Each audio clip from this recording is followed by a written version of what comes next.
ವೀಕ್ಷಕರೇ ನಮಸ್ಕಾರ. ನಾವು ಇವತ್ತು ವಿಶ್ವದ ಮೊದಲ ಪ್ರೇಮ ಕಥೆಯನ್ನು ನಿಮ್ಮ ಮುಂದೆ ವಿವರಿಸ್ತಾ ಇದ್ದೇವೆ. ಇದೊಂದು ವಿಶೇಷವಾದ ಪ್ರೇಮ ಕಥೆ. ಈ ಪ್ರೀತಿಯ ಕಾರಣಕ್ಕೆ ಇಡೀ ವಿಶ್ವವೇ ಜಾಗರಣೆ ಕೋರುತ್ತೆ. ಗಾಢ ಪ್ರೀತಿಯಲ್ಲಿ ಒಂದಾದ ಜೋಡಿಯನ್ನು ನೆನೆದು ಜಾಗರಣೆಯಲ್ಲಿ ಒಂದು ದೊಡ್ಡ ಭಕ್ತ ಬಳಗವೇ ಕೂರುತ್ತದೆ. ನಾವು ವಿವರಿಸುವುದಕ್ಕೆ ಬಂದಿರುವುದು ಶಿವಪಾರ್ವತಿಯ ವಿಶಿಷ್ಟವಾದ ಪ್ರೇಮವನ್ನು. ಇಡೀ ಜಗತ್ತಿಗೆ ಶಿವಪಾರ್ವತಿ ದೇವಿಯ ಅನಂತ ಪ್ರೀತಿಯ ಬಗ್ಗೆ ಎಲ್ಲರಿಗೂ ಗೊತ್ತಿದೆ.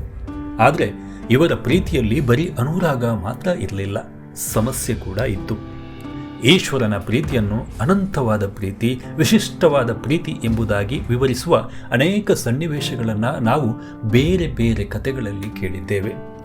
ಶಿವಪಾರ್ವತಿಯ ಪ್ರೇಮದ ಜೊತೆ ಸಂಬಂಧಗಳಲ್ಲಿ ಅರ್ಧನಾರೀಶ್ವರ ಎಂಬ ಹೆಸರನ್ನು ಪಡೆದುಕೊಂಡದ್ದು ಇದೊಂದು ಸಾಮಾಜಿಕ ಸಮತೋಲನದ ಪ್ರತೀಕ ಕೂಡ ಹೌದು. ಮಹಾದೇವನನ್ನು ಪಡೆಯುವುದಕ್ಕಾಗಿ ತಾಯಿ ಪಾರ್ವತಿಯು ಕಠಿಣ ತಪಸ್ಸನ್ನು ಮಾಡಿದ್ದರು. ಚಿಕ್ಕಂದಿನಿಂದಲೂ ಶಿವನನ್ನು ತನ್ನ ಪತಿ ಎಂದು ಪರಿಗಣಿಸಿದ್ದರು.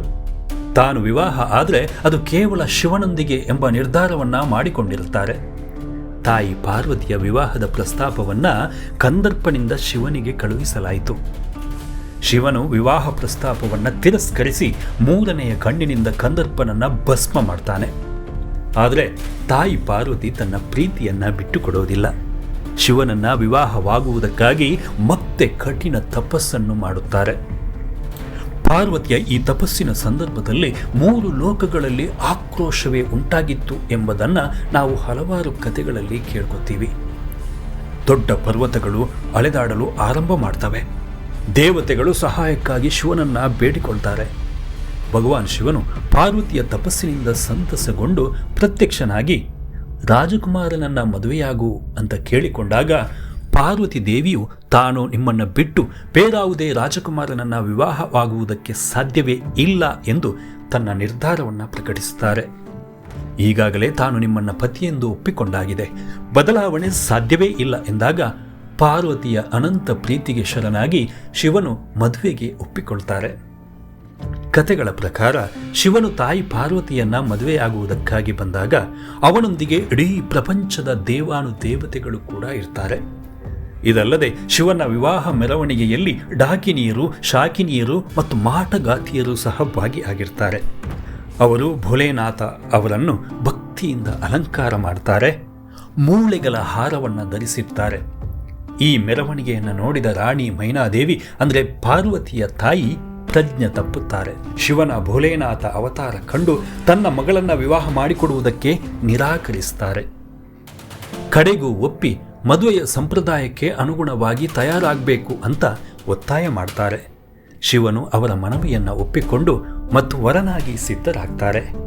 ರಾಣಿ ಮೈನಾದೇವಿ ಶಿವನ ಸೌಂದರ್ಯವನ್ನು ನೋಡಿ ಆಶ್ಚರ್ಯಚಕಿತರಾಗ್ತಾರೆ. ಪಾರ್ವತಿ ದೇವಿ ಮತ್ತು ಭೋಲೆನಾಥನ ವಿವಾಹವು ಸೃಷ್ಟಿಕರ್ತ ಶ್ರೀ ಬ್ರಹ್ಮನ ಸಮ್ಮುಖದಲ್ಲಿ ನಡೆಯುತ್ತೆ.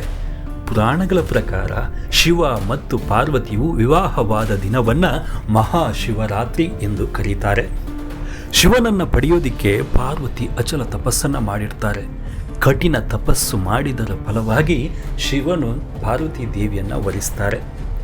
ಈ ಕಾರಣಕ್ಕೆ ಪ್ರೀತಿಯನ್ನು ತಾಳ್ಮೆ ಮುಖ್ಯ ಅನ್ನುವ ಸಂದೇಶವನ್ನು ಶಿವ ಪಾರ್ವತಿಯ ಈ ಒಂದು ಒಂದಾಗುವ ಸನ್ನಿವೇಶದಲ್ಲಿ ಎಲ್ಲರೂ ಕೂಡ ಅರಿತುಕೋಬಹುದು. ಶಿವ ಪಾರ್ವತಿ ವಿವಾಹವು ಇಂದಿಗೂ ಆದರ್ಶಪ್ರಾಯವಾಗಿದೆ. ದೇವಾನುದೇವತೆಗಳ ಸಮ್ಮುಖದಲ್ಲಿ ಇದು ಉತ್ತರಾಖಂಡದ ತ್ರಿಯುಗಿ ನಾರಾಯಣ ಎಂಬಲ್ಲಿ ನಡೆಯಿತು ಅಂತ ನಂಬಲಾಗುತ್ತೆ. ಪಾರ್ವತಿ ಸ್ತ್ರೀ ಶಕ್ತಿಯ ಸಂಕೇತ, ಶಿವ ಪುಲ್ಲಿಂಗ ಶಕ್ತಿಯ ಸಂಕೇತ. ಇವರ ಮಿಲನವು ವಿಶ್ವದ ಸಮತೋಲನವನ್ನು ಪ್ರತಿನಿಧಿಸುತ್ತೆ ಅಂತಕ್ಕಂಥ ನಂಬಿಕೆ ಕೂಡ ಇದೆ. ಶಿವ ಪಾರ್ವತಿಯ ಈ ಸುಂದರ ಪ್ರೇಮ ಕಥೆ ವಿಶ್ವದ ಮೊದಲ ಪ್ರೇಮ ಕಥೆ ಅಂತ ನಂಬಲಾಗುತ್ತೆ. ಈ ಕಾರಣಕ್ಕಾಗಿ ಶಿವಪಾರ್ವತಿಯವರು ಸೇರಿರುವ ದಿನವನ್ನು ಮಹಾಶಿವರಾತ್ರಿ ಅಂತ ಇಡೀ ವಿಶ್ವವೇ ಜಾಗರಣೆ ಮಾಡಿ ಆಚರಿಸುತ್ತೆ. ಶಿವ ಪಾರ್ವತಿ ಒಂದಾದ ದಿನವೇ ಮಹಾಶಿವರಾತ್ರಿ. ಮಹಾಶಿವರಾತ್ರಿ ಅಂದರೆ ಶಿವನ ಭಕ್ತರಿಗೆ ಒಂದು ವಿಶಿಷ್ಟವಾದ ಅನುಭೂತಿಯ ದಿನ. ತಾವೆಲ್ಲರೂ ಶಿವನಿಗೆ ಅರ್ಪಿಸಿಕೊಂಡು ಮಹಾಶಿವರಾತ್ರಿಯನ್ನು ವಿಶೇಷವಾಗಿ ಆಚರಿಸ್ತಾರೆ.